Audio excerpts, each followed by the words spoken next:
Welcome to the Brett Davis Podcast. Well, hello, everybody. It's great to see you today. I hope everybody's enjoying their Fridays. It's a dress down Friday, and except for these gentlemen, they're getting ready to do a GQ shoot today. So in San Diego for the military, they look fantastic. Hope everybody's doing well again. Of course, this is the Brett Davis Podcast coming to you from the beautiful Attorney King Studios in Coronado, and it's a wonderful day today. Isn't it a great day in Coronado? Oh, it's beautiful. Wow. Absolutely. Do you like beautiful. that drive over the bridge to get here? Oh yeah, got a good video of that, and over there at the park across the street, got some good shots in. Well, I appreciate it. Of course, this show would not be happening without our great sponsors. I'd like to say thank you, of course, to Attorney King for everything he does, and of course, IB Fitness, Sequan Casino and Resort, and of course, Nikki Rotten's, where we're all going to go eat and get smashed afterwards. I mean, we're going to go have lunch. So today I had my radio show yesterday, which is going to be, again, put out on Saturday night at 11 o'clock, like it always is for the Insomniacs. Maybe we should call that show the Insomniac Show with Brett Davis. Do it every night. Everybody's just, of course, I have, of course, former U.S. Marine Marshal Terrin. Nice to see you. Doing good? Yeah, we're doing good. Awesome. Justin? Hey, man. Meyer? Thanks for having me. Exactly. He's a former U.S. sailor. Of course, he's known as the pirate hunter. Yes, sir. Good. So I think that show yesterday was good. And I think today we're going to talk a little bit more about something we didn't really get into yesterday, which is kind of something that's going around the country big time, more than it ever has, mental health. Yeah, absolutely. That's something that I've really been honing in on, as well as my business partner, because we've noticed through our journeys through getting where we're at is that, especially me, putting that on the back burner. I think you get so caught up, especially with the military background, you kind of just put your head down and grind and get to work. And you, especially culturally, it's not really accepted for men to really kind of be vulnerable or talk about, what's going on or seek, help. And I think that is something that is really not talked about. And anytime I have a business discussion, I'm in a few networking groups, social media groups for business, veteran and civilian based. And that's always kind of like an elephant in the room that nobody really talks about, but you can kind of tell, right? Why do you think that is? I mean, because we have the stats, we have more information at our disposal now than we ever had in the past. And here we are today still talking about this problem that's going on. It seems like it's a bigger problem in the United States than any other countries, at least that we're aware of. Yeah. That's a good point. And we have all this technology. We have all this nutrition. We have, you could Google anything, which I don't understand is maybe because mental health is just it really takes a person down that it's really hard to get out of that vicious circle. Yeah, absolutely. I think it's I think it's culturally part of an issue culturally. I think that also it's something that you don't know what you don't know, so you're not really aware until it kind of creeps up on you little bit by little bit every day, right? You have to fight it. Yeah, absolutely. But you got to be aware of it first. So I have a little bit of it myself, and I've done everything that I can to offset it. And I realize that when I don't take time to have more quiet time, I don't meditate. I don't like this morning I went running. Yeah. If I don't work out, if I eat the wrong foods, just living a balanced life, it will have an effect. I've never been on medication. I probably have had some post-traumatic or something down the road from my younger days of things I did and went through, but I'm aware of it.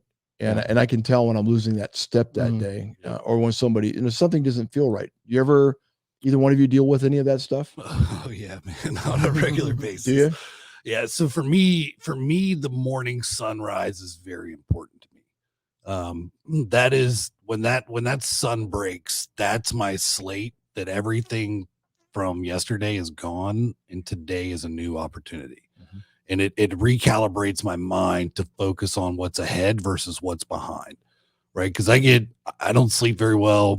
I have nightmares and all that good stuff. And, it's just one of those things that you wake up, especially after a nightmare, you wake up in that panic and, now you're focused on what just happened and what was going through your mind. So to get out and, I do a ruck in the morning, carry a 90-pound ruck and get that sunrise. Is that ruck? Ruck, R-U-C-K, ruck. What's a ruck? It's a sack with weight in it, and basically I thought you were being I thought you were being East Coast and you meant to say rock, but because you're from the East Coast, ruck. It's a military thing. We do ruck marches, and for me, I get where if I'm not doing these things on a daily basis, it radically changes how I am, and I can go from 0 to 300 really fast. When did you both realize? And of course, I guess we're all talking about the same thing. I mean, you have it also a little bit. Yeah, absolutely. So we're aware of it. When did you both become aware that there was something that seemed like it was a little bit? I don't want to say off, but maybe just didn't seem like it was right. Maybe. For me, I was almost 21. Okay. I'd been in for a couple of years. One situation that I have issues with is I watched one of my gunners shoot himself in the head. Okay. That would have a huge impact on you. And I didn't deal with it. I drank, uncontrollably to try to put it away and just keep working and move forward instead of, resolving the actual problems. And eventually I went to the command and I was like, hey, I've got an issue. This is what happened. They obviously knew the situation. They were there. So they got me some good help, and I've been trying to figure all this stuff out for the last 15 years. It's a journey and a process. It's not an overnight. It doesn't just go away. I don't think it does go away. It doesn't. You just have to learn how to control it. Yeah, absolutely. I think with the stress from, growing a company, or if you're, self-employed, trying to make it, get larger than just the startup phase or the self-employment phase, or the solopreneur. What I found has been very beneficial is the importance of getting a hobby. Like, I didn't really realize that until I started Brazilian Jiu-Jitsu about 5 years ago. That's great. And because you can have, like a really bad month in business, or something could happen. And if your entire identity or all of your emotion is tied to your business, because you're kind of a workaholic, that could really affect your mental health. Whereas, like, I could have a bad month in business or things don't go that well, but then maybe I got another stripe or a new belt that month and in Brazilian Jiu-Jitsu. And the same thing could be for any kind of hobby. So it kind of, it helps kind of offset just, the impact of any kind of negative thing that does happen, as you're trying to grow your business. I think this is a good show. Mental health to me is always been a very important thing because, like you said, nobody really ever wanted to talk about it. Yeah. Impact, not just from seeing a situation happen or maybe hitting your head in some way, also is connected to that whole thing. There's a gentleman who's a doctor at UCSD that's been on one of my old shows, and there was a football player that committed suicide. His name was Junior Seau. So Junior's sister came on my show. And then Gary Plummer, who's a former Super Bowl winner, came on the show. And then this doctor. So this doctor does imagery of the brain. And right now, currently, he's working with a lot in the military, a lot of the NFL, a lot of contact sport type individuals. He says that when the brain, at a very early age, when you throw a baby up in the air, just that throwing up could offset the brain and cause the beginning of brain trauma. Things that we're not even aware that we don't study in this country. He's getting a lot of his information from a university somewhere in Japan, I think. And so a lot of these beliefs come from there. And so he's working with a lot of military right now. He's somebody I would love to introduce both of you to. Okay. Maybe we all three could go, because I've been wanting to go to his clinic for a long time and check my brain out. Yeah. But by him doing that imagery, there's ways he can find a way to get it back in balance. Because it's like a car. If a tire's off a little bit, but nobody ever thinks about the brain that way. They think it's, there's some things that can be done, I think. Well, shit, I'm going to have to go home and apologize to my daughter for throwing her through the window? Not through the window, but I got pretty high. How old's your daughter? She's 12. Okay. Yeah, she's getting into the teenage years. Yes. Scary. I have 3 daughters. Oh, okay. Well, power I'm going to be reaching out. Yeah. So I'll be calling you for advice, man, because my daughter's driving me crazy. I had hair like he did, And now you and I look the same. Right. You don't even have kids, right? Oh, we got two. Yeah, You've got two. Yeah. So, and you had a full set of hair at one time, probably. 17 was the last time I had hair. Okay. How old? When were the kids born? 21. Okay, we can't blame them then. No, Yeah, right. So unfortunately, it wasn't the kids; it's my heritage. Like my whole family on my mom's side, all the men, all bald before 17. So you have no problem growing hair in other areas of your body. Yeah, I could grow. Yeah, I got hair everywhere, man, except for my head. Different show, different topic. So the doctor we were talking about, and I would love to introduce you. Maybe next time you do both come to San Diego, which I hope you both do. Oh, we will. Dr. Kevin Murphy. Okay.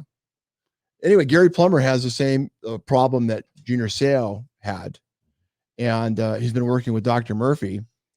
And without medication, he's been able to keep the deterioration of his brain and his depression at bay by doing the things that we were just talking about, which was the meditation, the having a hobby.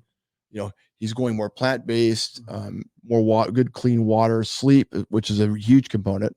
We got to find a way to sleep more. I have the same problem. I can't sleep unless I take some supplements to knock me out. I mean, Do you have a hard time turning off your brain? Is that it, or is my brain would go for a week and I would never get tired. Yeah. That's natural. Yep. I mean, that's like, I've been like that my whole life too. me too. And it's kind of scary for some people, but I get a lot more done. Rob will tell you that I have problems focusing sometimes. Get that. But there's like right now, I'm totally, there's moments like the show yesterday. I think what happens is when I take time to meditate and exercise and get myself together, and then I take my St. John's wort, my fish oils, my ginkgo. I do a lot of greens, a lot of plants, and I do eat, and I eat once in a while, of course, but I find that I don't like to get really, really stressed. So being around certain people, it's not worth my time because it does have an impact, I think, who you're around also. Yeah. Oh yeah. Who you surround yourself with is everything. I don't want to be around toxic or cancer type people. I mean, I've cut out family. I've cut out friends. Yeah. You can't, toxic is toxic. You can't be around it. You can't allow yourself to be around so this is the area we're talking about. But the thing, and we're going to talk about your businesses a little bit, but we want to talk about mental health. Yeah. But the one thing I can tell you is that we've always been told, take a pill. True. Take a pill. Keep this person in your life. Keep doing these same habits, but take a pill. You'll be fine. Yep. And what we're talking about is a little bit more an Eastern way of thinking, I think. Absolutely. Right? Yeah. Eastern medicine is the way to go. I'm not gonna lie. Well, it's funny you mentioned meditation because I used to meditate when I was like a lot younger, and then once I joined the military, I stopped. And I just thought of that just now. I actually used to enjoy, meditating, and I gotta get back into that. Yeah. I think 10 minutes of quiet in the day, But let's talk about your businesses because we have a huge military following, and I love our military, as you know, and of course you both do. Let's talk about why you got into your businesses and what it is about helping people in military you feel is your advantage, other than the fact you've been in service, because you have to have passion. Absolutely. You're just not going to go into something you don't either one of you like. Yeah. For me, I got into business purely for selfish reasons in the beginning, but that evolves over time. I just didn't want to, I just don't want to keep a certain job. I just was never that person, for my whole life. So once I went down that road and I started becoming more successful and then created, more time freedom, then my mindset started pivoting towards helping others, veterans. I love them to death. They drive me crazy when I try to help them, but I do love them to death. And not just veterans as well, but anybody, I'm a big champion of the underdog. Anybody that doesn't look maybe the best on paper, but you can tell that they have good character and they have like a strong drive to succeed. I don't appreciate you talking about me that way, by the way. Yeah. But come into my office and you insult me like that. But I appreciate you. No, I think that's what you're saying is right on. Because you can't always tell on paper sometimes. I mean, what was the thing about Tom Brady? He wasn't one of the top choices for quarterbacks. Perfect example. Yeah, it was the last pick of the draft, Mr. 199, last pick. There was a guy that became the greatest of all time. Sure. So I think you're right, and I think nobody would have probably bet on him. Yep. Sometimes you just got to go with your instinct based on all the information you gather, but then also there's something that you have to feel. Yep. Yeah. And to be honest with you, a lot of folks out there, some of them are just products of circumstances that they couldn't control. Maybe, how they grew up or with their parents or, other events. And at the end of the day, they can't control that. But because of that, maybe they don't have the same opportunities as other people. But also those circumstances, and I'm sure you'll probably agree on this, and if not, that's okay. Those circumstances also sometimes create the person that becomes great. Yeah, because in some way they're trying to move away from that pain, and so they're catapulting themselves into different areas, whether it's dressing differently, hanging around different people, doing things that I can tell you all the things that I've done in my life, my family never did. I mean, they thought I was always there. He's thinking again, he's dreaming. Why don't you get a 9-to-5 job? And why don't you be a plumber, which I have a lot of respect for plumbers, or why don't you be a construction worker, which I have huge but it wasn't me. And my thing was business. I wanted to be a business person and I wanted to create businesses. And they thought that was just crazy. Yeah. You're a dreamer. You'll never do it. Most people think entrepreneurs are crazy. Well, I think they are. You got to be a little crazy. You have to be a little crazy to do this, man. Like, because it's hard. People have no idea how hard. Yeah, because there's times where you don't get paid for a long time, and you just have to wait for that check, and you're like, oh man, you're doing everything to create, and that revolving income every month. Yeah, March will tell you, man. I went 3 years. I didn't pay myself building my company. That's amazing. You probably slept it. You probably kept things very lean. Yeah, I slept. I drove the entire country, put 64,000 miles on my 4Runner in 8 months, and slept in it for about 200 nights. Good for you. And that's what you call passion and dedication. Just knocking on doors and solving problems for people and providing solutions and just getting after it, man, trying to build a dream. So Marshall, what would you tell anybody out there that's in the military that maybe has a dream or a vision and maybe they don't know where to go? Like if they're current active duty right now? They get ready to get out. I would say that. And they want to maybe go into business, but they're just not really, they don't know how to do it. Nobody in their families ever did it. Contact us. Yeah, I mean, we'll help you. You can contact us. Make sure you're in a network of people that are like-minded as you, because especially when you're first starting out, you got so much noise that you have to break through, of all of the doubts of even like family members. Like, did you have those doubts? Did people doubt you? Yes, 100%. Like, even like, I love my father to death, but there's times when he would try to give advice on business, and it would hurt his feelings at times, and I'd feel bad, but I say, I can't take it. Like, a hockey player is not going to take advice from a football player. You know what I mean? And people get wrong advice all the time because they're seeking the wrong sources for the advice. So if for someone who's just starting out, you absolutely need to be in a social circle with like-minded people, and just be quiet and listen, and then ask questions, especially depending on the network that you're in, which is honestly way easier today. Like, the way that the internet is today, and there's all kinds of Facebook groups, and there's Telegram groups, and there's Discord groups. I didn't have that in 2008 when I came home from Ramadi and got out. I mean, there was none of that.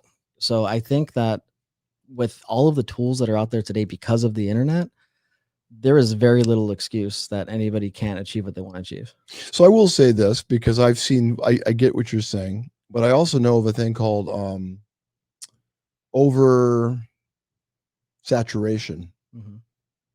And we have so much oversaturation that sometimes people just keep taking everything in and they don't actually make a move on anything. Like oversaturation of information. Yeah. Information overload. Yeah. I think it's important for people to get some information and then run a 90-day cycle of application. Right. I like to do things quarterly, right? So you can truly see what your results were of I like quarterly what you're doing. Because that pretty much would give you a pretty good idea in 3 months. Yeah. True. But if we're staying on the topic of this person that is just like still in and they were getting out soon, like that could be like nothing, right? We're talking about just, someone just starting out. And I agree, like once you're established and you have revenue coming in, quarterly is way like better than monthly to look at, your performance metrics is. But for someone who's just like, they have that itch, and they know that they want to, they're getting out of the military. They know that maybe they don't want to stay in and they want to be an entrepreneur. I'll take back some of, I'll add to some of the things that I said. I would say start by reading some books. Rich Dad Poor Dad is absolutely a must. I love that book. 100%. I think another book, once you actually start and you're in business, within like your first year, you need to read 4 Hour Work Week by Tim Ferriss. It's another good book. I mean, that completely changed my life. Mine too. You know, like if I ever see Tim Ferriss in person, like I'm giving him a huge hug, whatever, even if he doesn't want it. Why don't we do a workshop with him? Why don't we do something with the military and then bring in top speakers and I'll reach out to Tim. I know where his office is at. Oh, Yeah, I'd love to. That'd be Let's awesome. do it. I'll knock on his door. I Roger do things that. like that. You get freaked out. Yeah. Why don't you email me? Yeah, right. No, we should do something like that because you never know what those things can bring. Not only help people, of course. You know what else I like, and it's an old book, is Think and Grow Rich. Oh yeah, Yes. one of the best of all time. By Hill. Yep. I think Hill was way ahead of the curve Way years back. Anything from Anthony Robbins is always good. Mhm. Yep. I've got I actually pushed out a life transformation book list probably about a month ago. Oh, really? Of 25 books that I recommend everybody read. Do you remember them offhand? Not all of them. I've got 7 Habits of Highly Effective People. Another good book. Jocko's book. Which one? The That's when he goes extreme ownership. Because that's a great underlying principle for every person in leadership. Isn't Jocko doing a seminar somewhere today in Florida? Yeah. I reached out. I was talking to his It's ops in manager Florida, last right? night. Yeah. I talked to his ops manager last night. So I was trying to get over there to see him today, but they're out of town. Have you met Jocko before? I've not met Jocko. I've met Echo and Jen, his director. But Jocko donates to Operation Care Package and sends me 100 books every year. Oh, good for him. Yep. He's somebody I'd like to meet. I've Yeah, never had a same. chance to meet him. I know he has an MMA studio in by the sports arena area. Yep. Yeah. That he's a part owner with some buddies. Yeah, that's a guy I definitely want to meet one day. So I got to Ramadi about 5 months after he left Ramadi. Plus I also do Brazilian Jiu-Jitsu, which he's a Brazilian Jiu-Jitsu black belt. So that's definitely aside from his business success too, that's definitely someone I would love to meet one day. Yeah, absolutely. Well, let's see if we can make that happen. He's a stud. We put it out to the universe today. Let's see if right. let's see if we can put some of these things together. Seriously. Yeah. I'd love to. Yeah, I'd love to work with you guys on something like that and then get some work with some of our military. I think it'd be a great event. Yeah, absolutely. So the other thing that comes up also after you decide what you want to do is, which is really hard, and you both know this, is finding the funding. Oh yeah. That's a hard one, right? Because you can have the idea, but finding the funding is not always the easy thing, is it? No, not at all. But this is why I really like the veteran community in the entrepreneur space, is because most veterans are already programmed to be extremely resourceful. So they can find ways, like they're already thinking of ways to do as much as possible with as little as possible. Yep. And that's something that you just can't really convey to most civilians that never actually had to do so much with so little, especially with the Marine Corps. Like we always got the crap equipment. Like you get all the Army's hand-me-downs from 30 years ago. Absolutely. It's so true though. Yeah.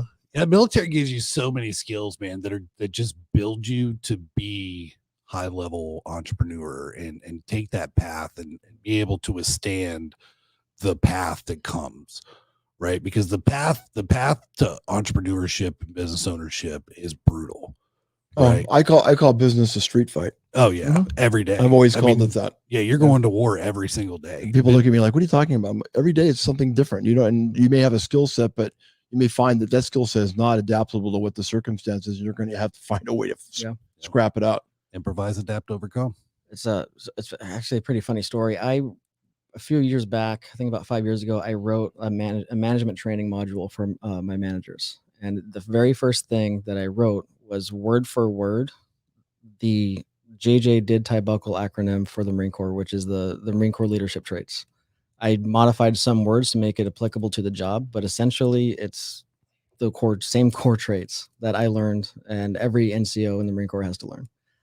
Because that applies to managing people, especially small unit leaders, like any kind of corporal in the Marine Corps or sergeant or any kind of E5 in the Army. I don't know the right rank for E5, even E5 in the Navy. Like we're petty officers. Yeah, petty. I mean, petty officer starts at E4, right? Yeah. Petty officer third class, second class, first Okay. class is E6. So, any kind of NCO, I think people that are in don't realize how much value just managing others, other military members, because a lot of them are doing it at such a young age. Like, I think back to me, like, I was 20 years old in Iraq, and there's a couple times I went outside. 20 years old. Yeah, and there's a couple times my lieutenant and my gunnery sergeant or staff sergeant, they trusted me to leave the wire and run a quick convoy mission that was of low importance. At 20 years old, I was running a convoy by myself, and I think Wow. back to, I'm like, well, in the field training, I was 18, 19 with a radio calling for fire, telling artillery where to drop artillery rounds and training exercises. And I think back, like, that was a lot of power. That's a lot of responsibility to give such a young man. And I think when you're in the military, especially if you're on your first 4 years or second 4 years and think about getting out, like, you really take a lot of that for granted, and what that really means in terms of your personal development and what you really bring to the table to the civilian world. I think we just have a hard time matching those skills up and how to make it applicable. Yep. Yeah, you gotta be able to take those skills and transition it, right? They just don't know how. So they don't know how. So that's where you guys come in. Yep. Education comes in, experience. Yep. Path. Give them a path, follow the roadmap. If you follow the roadmap, there's a reason why entrepreneurs have mentors that have already been through the path, Sure. that are already proven to be successful. So while you may do things slightly different, in your own way, if you follow the path, you're going to reach the destination, So with all this being said, this is what I'm getting out of this, and you guys please add stuff. You can't be your best if you don't feel your best. So agreed. You've got to get yourself mentally and physically to your optimum to feel your best, because if it is a street fight, you're going into like a war, a business, or whatever it is you're trying to excel at, you have to be mentally and physically sharp. 100%. Absolutely. So that's an important part. Finding a good mentor or group like you guys would be probably a good thing to go to. Yeah, support group, accountability group, something that you can beat ideas around with somebody that has done it and been there. The third thing is, of course, finding good books. If you can't find a good mentor, I think good mentors and books added are always. Absolutely. 100%. I'm a college dropout. I'm actually a high school and a college dropout. I got all. You never finished college or high school? Nope. Me neither. I graduated a year early. It's actually kind of a funny story. My recruiter knew a Marine veteran teacher at an adult high school in Las Vegas, where I was born and raised. Say that again. On what? Adult high school. You said adult. You said Las Vegas, and I heard the word adult, and I thought this was going. No. Yeah. So I was born and raised in Las Vegas. Were you in Las Vegas? Yeah. So there's a high school there called Adult High School, and it's meant for like immigrants and troubled youth that can get a pathway to get a degree early. You're supposed to actually go to school, but my recruiter somehow did something with my teacher where he allowed me to, I didn't study at all, allowed me to go in day 1, take my midterm, and day 2, take my final. I got my diploma and was off to boot camp at 17, 2 months later. That's an amazing story. Yeah. So wow. My class was walking for my first UDP to Okinawa, and then I deployed to Ramadi when I was, I just turned, I was 20. Yeah, I just turned 20. So long story short, a lot of my skill set that I've learned is through failure, experience, and books. Like I've read all of Robert Kiyosaki's Rich Dad series, like all of the partnership books that he does with other people. I've read every single one. I've read, all of Tim Ferriss's stuff, today's world with podcasts. I mean, there's so much information out there that, like, I'm not trying to knock college, especially for a technical skill set, but for entrepreneurship, like you can make it without it. I mean, it might be well, we had this discussion and we sound very similar in that I had this discussion. I can't remember who it was with, Robert, or who it was with. We talked about how we have a lot of respect for college. Yep. Anybody who goes to college we're not knocking college by any means, but not everybody is meant to go to college. Yeah. And if you're going to be an accountant or a medical doctor or an attorney, or maybe a teacher or something that requires those types of things. But some of the most successful entrepreneurs, I mean, Ford couldn't even read. Yep. Yeah. A lot of people don't realize that when he started Ford Motors, he couldn't even read. His wife taught him how to read. And Henry Ford built my hometown. Did he? Yep, Richmond Hill, Georgia. I lived right across the street from the Ford plantation. That's amazing. Wow.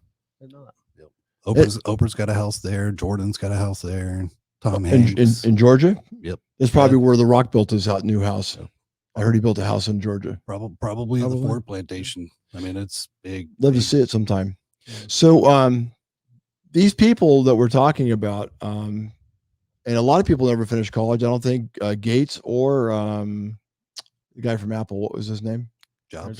Jobs. I don't think Jobs either finished college. I think they were close, and they just decided it wasn't their way, and they didn't go. It's common. Yeah, I Very didn't know common. that. I thought for sure Gates did. No, Gates, I think he was one class away, and he decided Really? just to get out early, and Okay. never Wow. went back to get it either. Yeah. Yeah. I mean, I don't, especially in today's world, in the information age that we're in. I mean, I really don't see, if you're going into business, like I went through business school and left because I was being taught stuff that was really old and not applicable by people that hadn't actually done anything. Remember the story I told you about the teacher that told me to just don't go back to school? Yeah. Yeah. Try the idea, see if it works. Yeah. And then if he would have got in trouble, had anybody known that he had Of said course. that. Oh yeah, no doubt. But the thing, here's the thing. We have to realize that, like you said, we have more at our disposal now than ever. We can, contact people like, I mean, if 10 years ago would have been like, nobody would have believed that it would be so easy to get in touch with people. Yep. With that being said, also to the people out there that want to start the businesses and maybe are afraid to, in business, whether it's military or non-military, you don't have to, there's a different type of intelligence. There's book smart. And a lot of times book smart is not well received in a world that, because everybody thinks differently. Yep. I call it the engineer syndrome. Like I have a previous business partner that's an phenomenal electrical engineer, incredibly smart, like really good person. But the application of like the street smart when it comes to managing people just isn't there. Really? Oh yeah, absolutely. And you see that a lot, like with the engineering field, a lot of their personality doesn't really mesh well with other departments and companies. I mean, that's kind of well known. Yeah. My grandfather has 5 engineering degrees and is the most socially awkward person you may ever meet. 3 masters. Yeah, it's insane. But So they need people like us to help them. Oh, 100%. absolutely. So this is why one other thing we might want to talk about. We talked about the word team yesterday, and you corrected me, of course, and told me that repeat what you said. There is an I in team for everybody out there, and it's hidden in the A, and that stands for individual accountability to your team. There you go. If you don't have a skill set and you're one of these people that are socially awkward, there's nothing wrong with getting together with a group of individuals. Of course, you have to circle it and make sure it's the right individuals, because there's a lot of bad business relationships that happen every day. But if you want to get somewhere further, sometimes it's better to go with a good group of people that have different skill sets than you do. Yeah, find a partner. So I've had I call it get yourself an Elvis. Just like Elvis Presley, I say, get yourself an Elvis, someone that is the social butterfly, that has no problem being in the spotlight, that can sing and dance and do do everything, be the flashy person. And You're talking about me again, aren't you? Yeah. Thank you very much. I appreciate that. Thank you very much. I've had successful deals with that dynamic and partnership dynamic. Well, I think everybody is like the chariot. Each horse has its strength. Yeah. There's the slower horse that's on the turning, and then you've got the strongest horse in the middle, and everything. Everybody has to have their place, and everybody has to know what that team's about. Yeah. One of the books on my list is Strength Finders 2.0. It's about managing people's strengths. Oh yeah, I read that. What's it called again? Strength Finders by Gallup. Strength Finder. Strength Finders 2.0. It's written by Gallup. Gallup's an amazing business education institution. Are they the one to do the Gallup polls too? Yep. unbelievable book. Really goes through all the different strengths, characteristics of personnel.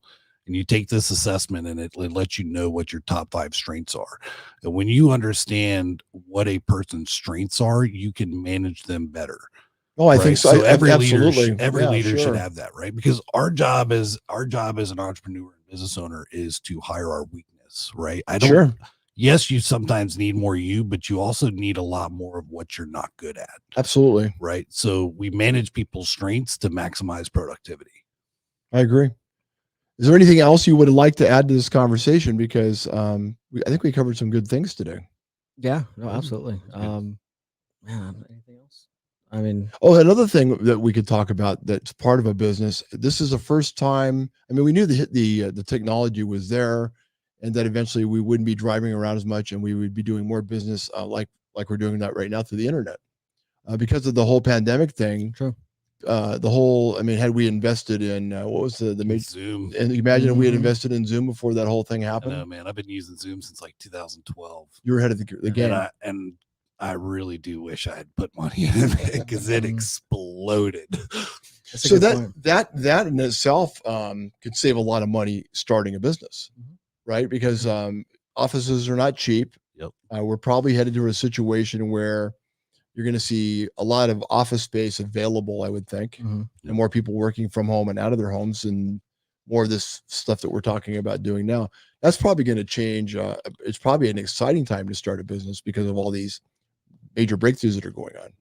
Yeah. It's very lean and efficient. Yeah. You know, when in 2018, man, when I drove the country, do you know how much time I was losing?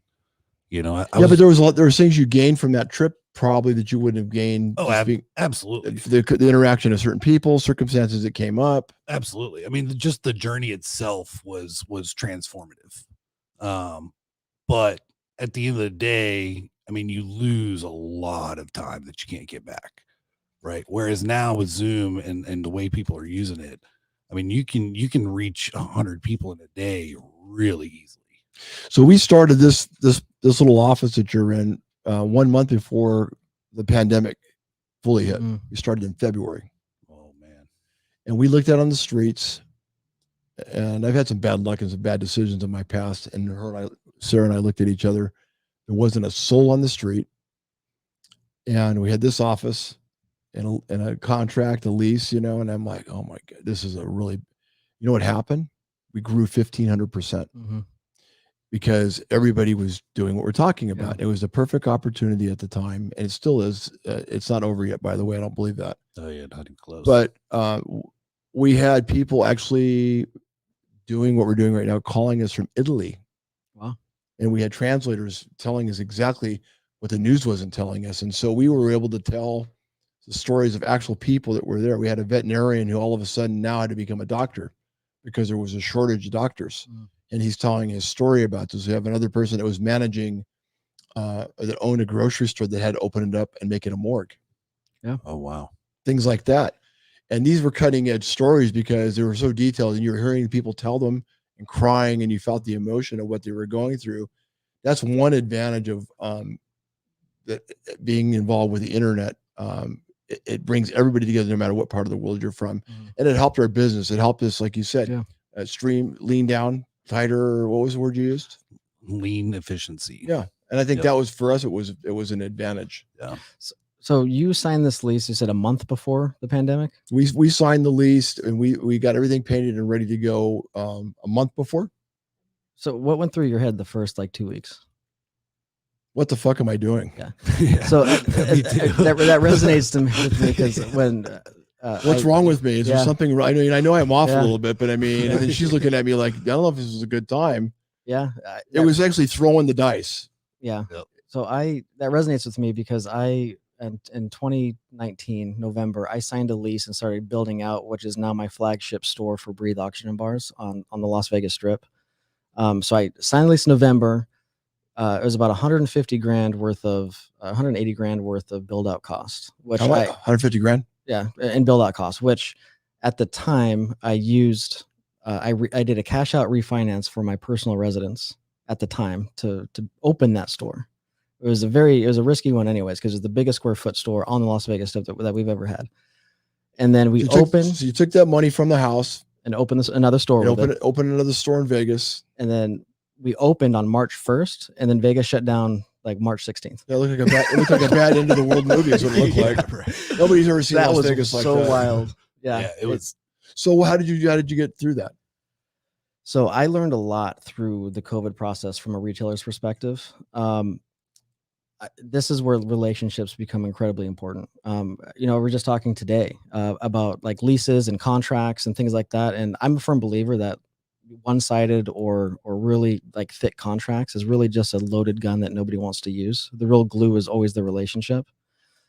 So for me, I had to remove emotions out of it and like remove this isn't fair. Why is this happening to me? Sure. And I realized that my landlord still has mortgage notes to pay.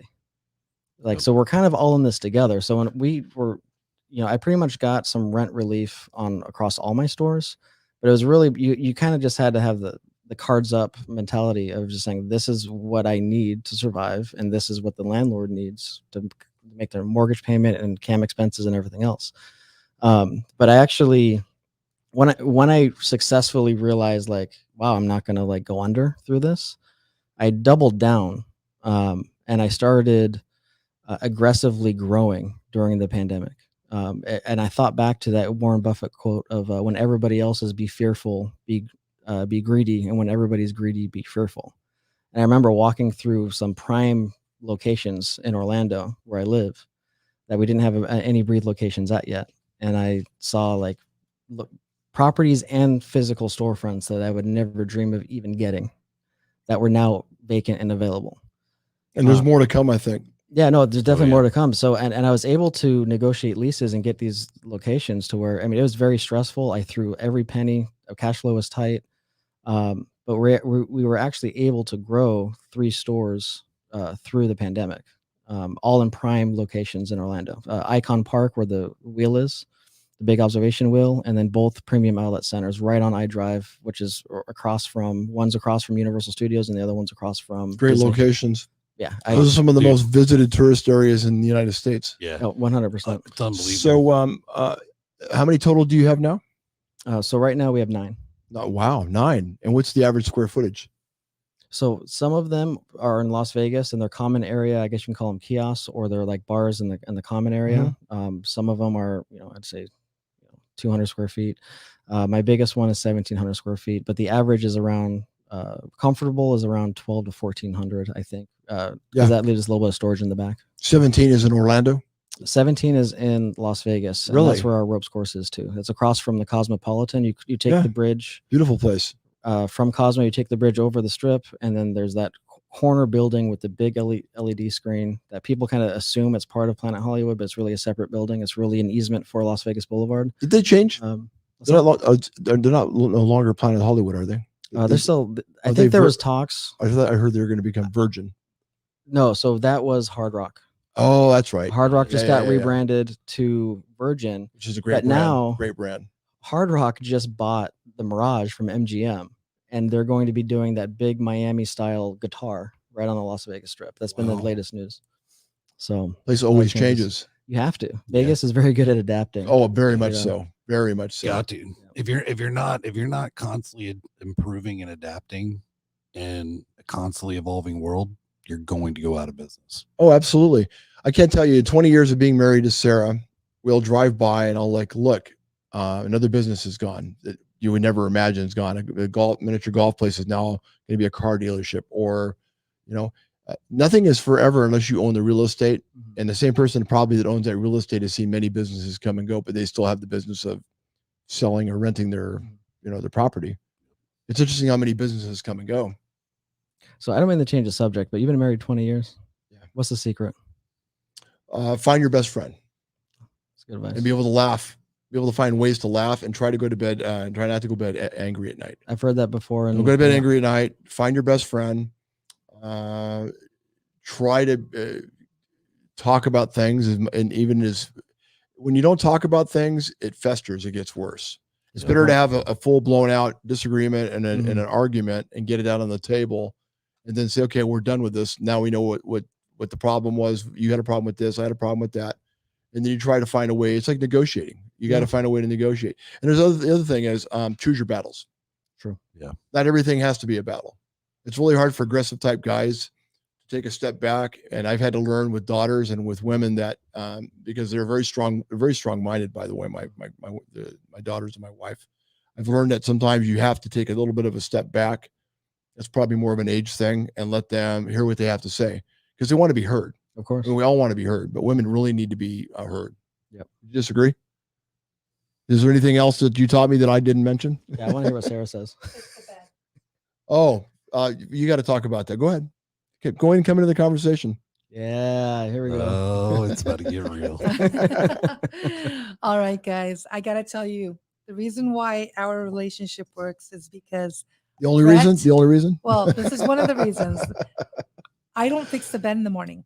Oh. I don't ever fix the bed. Like I never, and I don't mind fixing the bed, but I think for about 18 years, Brett has always fixed the bed. And so, it's not just fixing the bed in the morning. I'm talking about when we come home at night, when we rush out of the house. You're going to say, not only do I fix your bed, but I clean your pipes. Okay. Is it because he's good in bed? Is that what it is? No. It's the Dutch Irish side. When we come home at You made night, her blush. when we come home at night, the bed's not fixed. He will fix the bed before I get into it. Well, it's typically That's fixed what he every does. day. Yeah. So he fixes the bed. It's part of a And process. Yeah. It's not an accident. I think maybe 20 times in 18 years that I actually laid in the bed that wasn't fixed. He fixes the bed before we get in it. So does that bring you like a level of comfort that Yeah, because like I get up, it's like always a peace of mind? It's always on my mind. Yeah. Gosh, he does this for me. Right. And so all the little petty things, it's like, okay, God, I hate him today. I freaking hate him, or I'm so pissed. But at the same token, that, the things that he's doing for me, like fixing the bed, it calms you. It's like, it was, this fight's not that bad, right? It's not that important. And what we talked about earlier, and that, thank you for sharing that, because it's true. There's certain things that she is really good at. That I would rather her deal with. That's a very simple thing for me because I've been making my bed since I could never leave the house when growing up. It was the first thing you had to do before you even got out the door. Yep. For many, many, many years. Not everybody's taught that. It's true. And even since then, there's been a book written about it, right? That's why Admiral McRaven made that speech at Texas commencement and turned it into a book. That. Sometimes it's the simplest things can be the most powerful. Absolutely. You'd never imagine. So how many inventions have we seen that started off and then somebody added something to something that you never even would imagine? It's just, I saw something the other day and I thought it was genius. Somebody invented a cutting board that goes over the top of the sink. And also you can stack your dishes on it.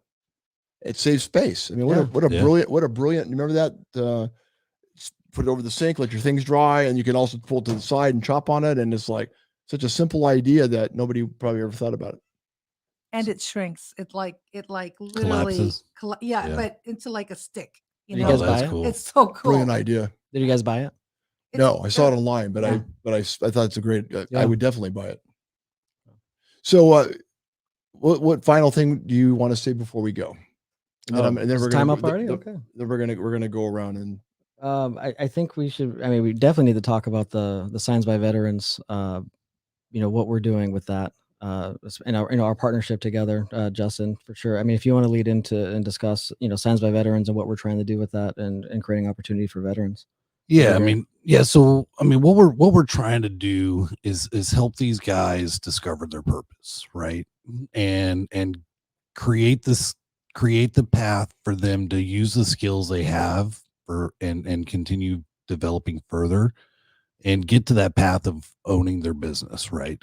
So we're going to be franchising out. We're going through the trademark stuff and getting everything ready so that these guys can come in, learn the trade, and they're going to work with the largest brands in the world. They're going to work with small businesses in their community. They're going to be very involved in their community, and it's going to give them, that platform of purpose, after service. because a lot of military gets lost in that purpose. You know, they had such a huge purpose in the military, and then you're out and you're like, well, what do I do now? Right.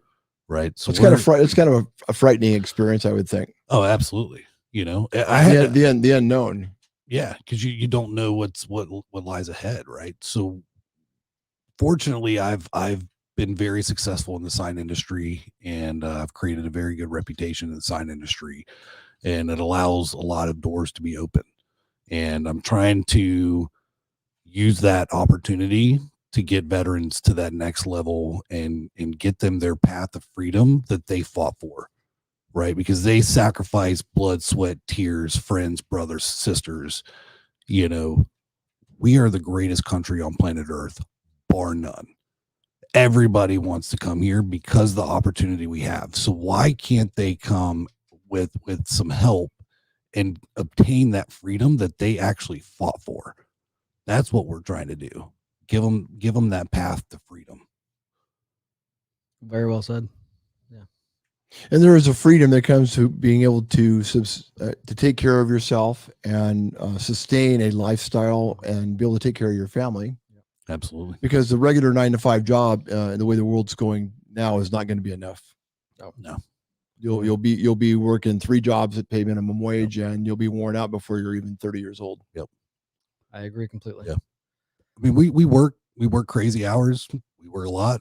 Oh yeah. It's a lot of hard work. It's not easy. Nope. But it's very rewarding. It's amazing to work with small businesses and be able to help them grow and watch them flourish and develop. You know, and at the same time, it's really fun to work with, you know, some of the largest brands in the world, you know, so it's a fun culture. You know, at the end of the day, we are veterans. We understand veterans. You know, so I think it's a good opportunity for these guys to be able to do something really big in their cities, and they're not limited to just their city, you know. So I mean, the opportunity is endless. Like we talked about, things have expanded through the internet. Yeah, I mean, there's all kinds of ways to reach people over the world. Exactly. That's a good point. What do you think? Anything else you want to add? No, I think that pretty much covers it.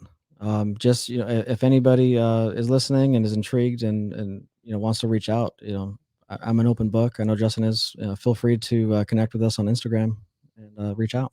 And what's that site again that they can reach out to? So mine is Marshall Terrin. Oh, there it is, right there. Yep, on Instagram. Thanks, sir. My company website is elevatedventuresinc.com, and then signsbyveterans.com.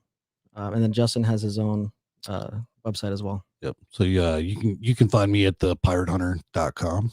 That's where I do all my speaking, consulting stuff. That's good. So we got a new website it's literally under construction right now. Version 2.0 will be launched in March. Did you say version? Version. Yeah, version 2.0. Oh, I keep hearing thinking virgin today. For some reason. We know it's on your mind today, Brett. traded for new model. She's blushing again. And our next show will be the evaporation of the virgin in the United States. Where are the people nowadays? Where are the virgins? Everybody, thank you, of course, Marshall, and thank you again, Justin, for being here. Everybody, of course, enjoy the weekend. Be nice to each other. And remember, if you have any ideas or thoughts, we're always open to hear them. Anything else, Sarah? Robert Garcia? He's sitting over at my desk. He doesn't realize a bottle of Jack Daniels hiding in front of him, but we won't tell him about that. He doesn't drink Jack, so I guess we're okay. Everybody take care, and yippee-ki-yay.